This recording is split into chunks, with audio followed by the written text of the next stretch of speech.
Bonjour les copains! Aujourd'hui on apprendra ensemble à effectuer une opération nommée l'addition. Êtes-vous prêts? C'est parti! Alors commençons par définir l'addition.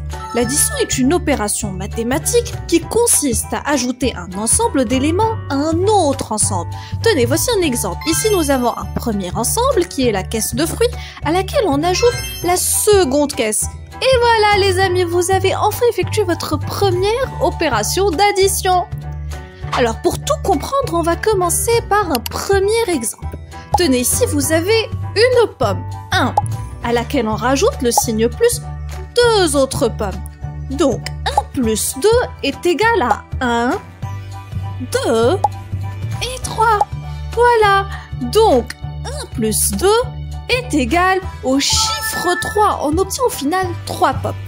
Allez, pour mieux comprendre, voici un second exemple. Cette fois-ci, les amis, on va travailler l'opération à la verticale. Il existe deux formats, l'horizontale qu'on a fait précédemment et puis la verticale.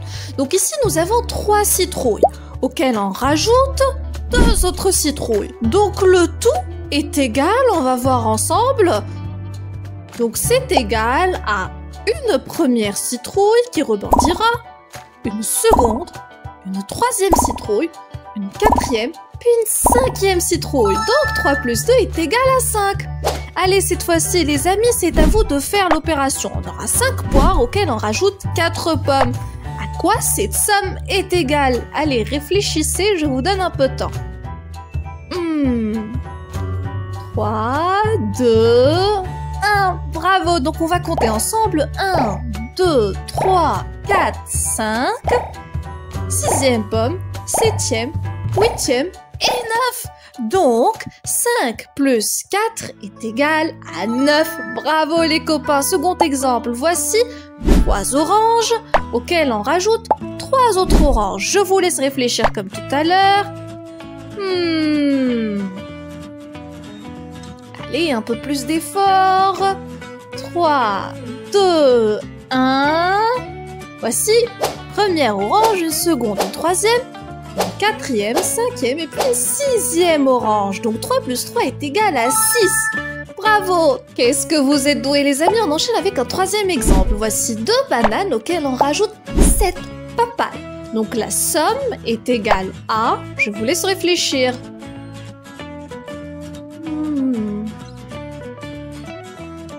3, 2, 1 et compte ensemble. 1, 2, 3, 4, 5, 6, 7, 8 à la banane et la 9e banane. Donc 2 plus 7 est égal à 9. Voilà les copains, c'est la fin de cette vidéo. Maintenant, vous savez comment faire l'addition. Allez, je vous retrouve avec beaucoup de plaisir dans une prochaine vidéo. Bye bye et prenez soin de vous. La soustraction. Bonjour les copains et bienvenue dans une nouvelle vidéo. Aujourd'hui, on apprendra ensemble à effectuer une opération mathématique extrêmement importante et que vous fréquenterez tout au long de votre vie et qui est celle de la soustraction. Allez, sans tarder, commençons par le premier exemple. Voici les amis 3 ballons. Un premier, un second, puis un 3e ballon en jaune et on notera d'un côté le chiffre 3, donc qui correspond aux 3 ballons. Et là, regardez ce qui va se passer, c'est qu'on verra s'évaporer le ballon bleu. Donc on notera 3 moins, le petit trait correspond les amis au signe de la soustraction. Ainsi 3 moins 1, le 1 c'est le ballon bleu, est égal, et là on va essayer de compter les ballons restants. Voici le premier ballon rose et le second ballon les amis en jaune. Ainsi 3 moins 1 est égal à 2. Bravo les copains, vous avez effectué votre première opération de soustraction. Allez les copains, voici un second exemple pour mieux comprendre. Nous avons ici 1, 2, 3, 4, 5, 6 et 7 ballons les copains. Donc on notera d'un côté le 7. Et là regardez, on fera disparaître 3 ballons. On va tenter de les cocher, le ballon bleu, le ballon mauve ainsi que le ballon rouge. Et là voyons combien de ballons reste-t-il? 1, 2, 3 et 4. Ainsi les amis, 7 moins 3 est égal à 4. Voilà les amis, maintenant que vous avez compris un tout petit peu le principe de la soustraction, je vais vous donner une série d'exemples et d'exercices que l'on va travailler ensemble et vous pouvez bien évidemment vous servir de vos doigts. Allez, voici le premier exemple. Nous avons ici 5 pots de fleurs auxquels on va soustraire 2 pots de fleurs, cherchant la bonne réponse. Allez, c'est parti.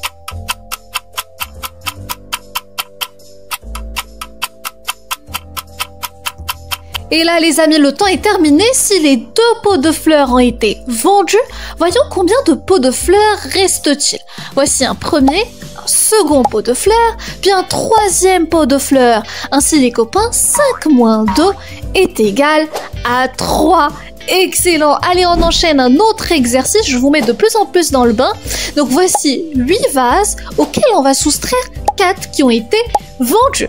Et regardons combien de vases reste-t-il. C'est parti. Vous pouvez utiliser vos doigts, bien évidemment. Donc les copains, on avait au début 8 vases, dont 4 ont été vendus, c'est l'équivalent de la moitié. Regardons combien de vases reste-t-il. Voici un premier, un second vase, un troisième vase, puis un quatrième vase, les amis. Ainsi, 8 moins 4 est égal à 4. Excellent les copains. Un autre exemple. C'est le meilleur moyen pour apprendre les mathématiques, c'est de s'exercer. Donc voici cette fois-ci une boutique de peluches. Nous avons 9 oursons, dont 5 ont été vendus. Cherchons à quoi correspond le 9 moins 5. Allez, c'est parti, vous aurez plus de temps cette fois-ci.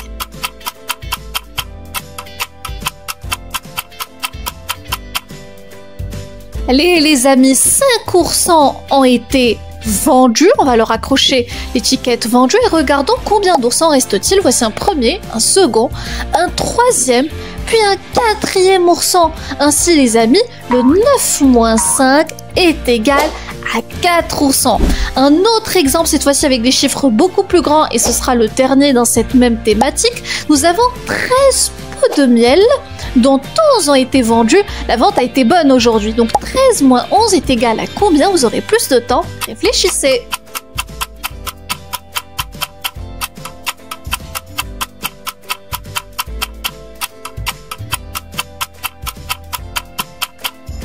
Allez les copains, résolvons le problème ensemble. On avait au début 13 pots de miel, on va les compter. Premier, second, troisième, quatrième, cinquième, sixième, septième, huitième, neuvième, dixième, puis 11 pots de miel ont été vendus les copains. Il en reste combien? 1 et 2. Ainsi 13 moins 11 est égal les copains à 2.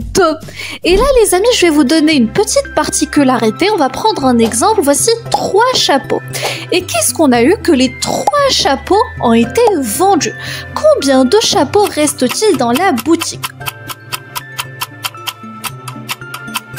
Réfléchissons un tout petit peu. On avait au début 3 chapeaux, dont les 3 ont été vendus. Le premier, le second et le troisième.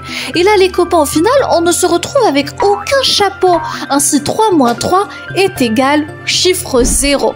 Là, je vais vous donner un contre-exemple. Voici un cinéma qui propose du popcorn. On avait au début 5 popcorn, et puis comme ils étaient super chers et extrêmement salés, personne ne les a achetés. Donc 5 moins 0 est égal à combien les copains? Si personne n'a acheté au final, il reste à la boutique combien de popcorn? Eh bien les amis, il restera 5 popcorn. Donc 5 moins 0 est égal les amis à 5. Excellent les copains. Et là les copains, petite parenthèse, beaucoup d'entre vous se demandent pourquoi se prendre la tête à apprendre les opérations alors qu'on peut se servir d'une calculatrice. Là je vais vous donner un petit conseil, il ne faut pas tricher sur des choses pareilles parce que les retenir est très important. Et là les amis, je vais vous présenter un petit problème. Le marchand de vaisselle a reçu un carton de 12 verres. En les déballant, il s'aperçoit que 3 verres sont cassés. La question est la suivante, combien de verres reste-t-il? Je vais vous donner la démarche pour résoudre un problème. Il faut commencer par sortir et détecter les informations les plus importantes. Donc nous avons eu au début les 12 verres, dont 3 verres ont été cassés. La question, qu'est-ce qu'on cherche? Combien de verres reste-t-il? Donc on s'interroge sur le nombre de verres qu'il reste. Dans votre brouillon, vous allez faire une schématisation du problème. Donc nous avons 12 verres, dont 3 se sont cassés. La question est combien de verres reste-t-il? Je pose mon opération, on sait que c'est une opération de soustraction. 12 moins 3 est égal à combien? Et je commence le calcul.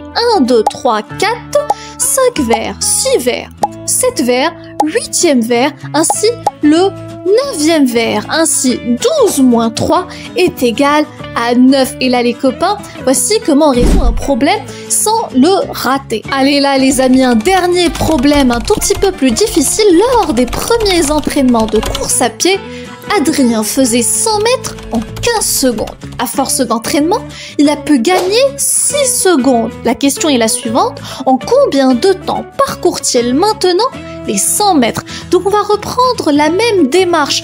Après une bonne lecture, il faut sortir les ingrédients les plus importants du problème. On dit qu'Adrien parcourt les 100 mètres en 15 secondes au début des entraînements. Et puis à force de pratiquer et de s'entraîner, il a pu améliorer le record en le réduisant de 6 secondes. La question est combien de temps il dépense-t-il pour parcourir les 100 mètres? Donc dans votre brouillon, vous schématisez, voici Adrien qui fait les 100 mètres en 15 secondes. Ça a été au début des entraînements. À force de s'entraîner, il a pu réduire ce temps et on se demande en combien de temps il arrive à parcourir la même durée qui est celle des 100 mètres. Tout en sachant, je l'ai noté en rouge et c'est très important, qu'il a pu réduire le temps initial de 6 secondes. Désormais, on sait très bien que c'est une opération de soustraction, donc c'est un 15, la durée initiale, moins les 6 secondes qu'il a pu gagner, donc 15 moins 6, les amis, est égal à 9. Ben voilà les amis, c'est la fin de cette vidéo. J'espère qu'elle a été utile et que vous avez appris des choses intéressantes au sujet de la soustraction. Et on se retrouve ensemble dans une prochaine. Au revoir et prenez soin de vous. Bye bye!